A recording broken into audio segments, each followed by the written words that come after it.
اعوذ باللہ من الشیطان الرجیم بسم اللہ الرحمن الرحیم۔ مجیب الرحمن مقدس اوپن مائنڈس ایجوکیشنل سوسائٹی کی جانب سے مجھے پانچوں نمازوں کا نام کے ساتھ قرآن میں کہاں کہاں پر آیا ہے اس کی ایک لسٹ بنا کے دیجیے، کیونکہ میں پڑھ چکا ہوں اور پہلے بھی بنا چکا ہوں۔ جیسے سورہ نور میں آیا کہ تم جب ظہر کے وقت کپڑے اتار کے سو جاتے ہو، وہاں ظہر کا ذکر ہے۔ صبح سورج نکلنے سے پہلے اور مغرب کے بعد کا مغرب اور اس کا ہے، تہجد کا بھی نام ہے، سب ہے۔ تو ذرا سا اس کو ہم ترتیب دیں گے، کیونکہ اکثر قرآن پہ یہ الزام اٹھتا ہے کہ قرآن میں نمازوں کا ذکر نہیں ہے، رکعتوں کا ذکر نہیں ہے۔ تو میں یہ چاہتا ہوں کہ قرآن کمزور بھی نہیں ہے، قرآن ادھوری بھی نہیں ہے، قرآن کسی کی محتاج بھی نہیں ہے، اس کے اندر ہر چیز ہے دین سے متعلق، اور وہ بھی جنت میں جانے کے لیے جتنی چیزوں کی ضرورت ہے ہدایت کے لیے اللہ نے بھیج دی ہیں۔ بس اس کو ہم تلاش نہیں کر پاتے، اسی لیے ادھر ادھر جا کے ہم دوسروں سے پوچھنے لگتے ہیں، انسانوں کی لکھی ہوئی کتابیں پڑھتے ہیں۔ آئیے دیکھتے ہیں 5 نمازوں کا ذکر کیسے ہے۔ وعلیکم السلام ورحمۃ اللہ وبرکاتہ۔ قرآن کریم میں اللہ تعالیٰ نے نمازوں کے اوقات کا ذکر مختلف مقامات پر فرمایا ہے۔ آپ کی یادداشت بالکل درست ہے، کئی جگہوں پر ان اوقات کی طرف واضح اشارے موجود ہیں۔ یہاں 5 نمازوں کے مستند قرآنی حوالہ جات درج ذیل ہیں۔ 1 سورۃ الاسراء آیت 78۔ اس آیت میں 4 نمازوں کے اوقات کا ایک جامع ذکر ملتا ہے۔ اقم الصلاة لدلوک الشمس الیہ غسق اللیل وقرآن الفجر ان قرآن الفجر کان مشہودا۔ نماز قائم کریں سورج ڈھلنے سے لے کر رات کی تاریکی تک، اور فجر کا قرآن پڑھنا بھی، یقیناً فجر کے وقت قرآن کا پڑھنا فرشتوں کی حاضری کا وقت ہے۔ لدلوک الشمس، اس سے مراد زوالی آفتاب ہے، جس میں ظہر اور عصر شامل ہیں۔ غسق اللیل، رات کی تاریکی، جس میں مغرب اور عشاء شامل ہیں۔ قرآن الفجر، اس سے مراد فجر کی نماز ہے۔ 2 سورہ ہود آیت 114۔ اس آیت میں دن کے کناروں اور رات کے حصوں کا ذکر ہے۔ وَأَقِمِ الصَّلَاةَ طَرَفَيِ النَّهَارِ وَزُلَفًا مِنَ اللَّيْلِ، اور دن کے دونوں کناروں میں نماز قائم کرو اور رات کے کچھ حصوں میں بھی۔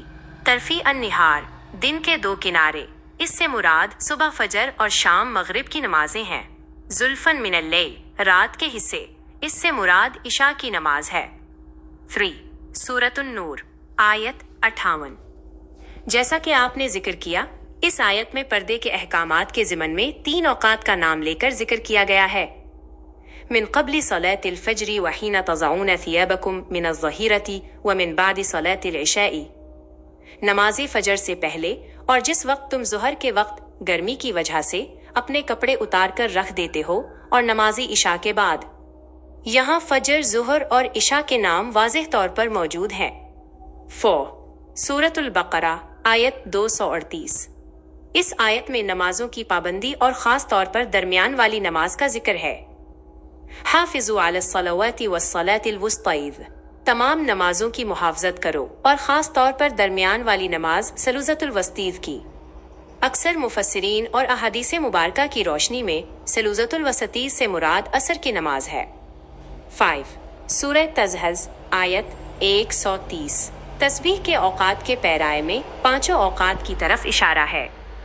وَسَبِّحْ بِحَمْدِ رَبِّكَ قَبْلَ طُلُوعِ الشَّمْسِ وَقَبْلَ غُرُوبِهَا وَمِنْ آنَاءِ اللَّيْلِ فَسَبِّحْ وَأَطْرَافَ النَّهَارِ لَعَلَّكَ تَرْضَیْ، اور اپنے رب کی حمد کے ساتھ تسبیح کیجیے سورج نکلنے سے پہلے فجر، اور اس کے غروب ہونے سے پہلے عصر، اور رات کے اوقات میں بھی تسبیح کیجیے مغرب و عشاء، اور دن کے کناروں پر بھی ظہر۔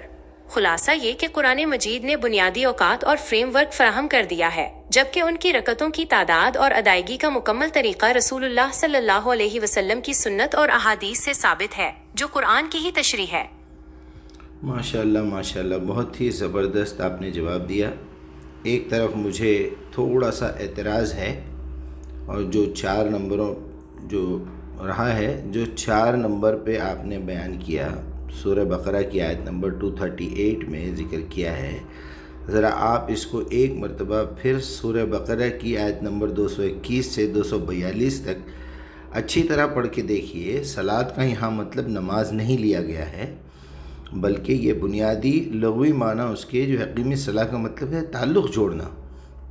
آپ تعلق کو رکھ کے ذرا اس کا ترجمہ کر کے دیکھیے تو آپ کو پتہ چلے گا۔ یہ پوری ڈیٹیل میں نے یہاں لکھ دی ہے، اور یہ ایک جگہ بھی ہے، وہاں پر بھی ہم کو یہ دیکھنا ہے، سورہ نمبر 107۔ تو اب ہم اس کو ایک نیا ویڈیو بنائیں گے، اس کی ڈیٹیل میں ہم یہاں سے بات کریں گے، تو اس میں بھی آپ کو یہ دیکھنا ہوگا کہ وہاں صلاۃ کا مطلب نماز نہیں لیا گیا ہے، وہ بھی ہم دیکھیں گے انشاءاللہ۔ بہرحال بہت بہت شکریہ آپ کا، آپ نے یہ بنا کے دیا مجھے، تھینک یو سو مچ۔ السلام علیکم ورحمۃ اللہ، جزاک اللہ خیر۔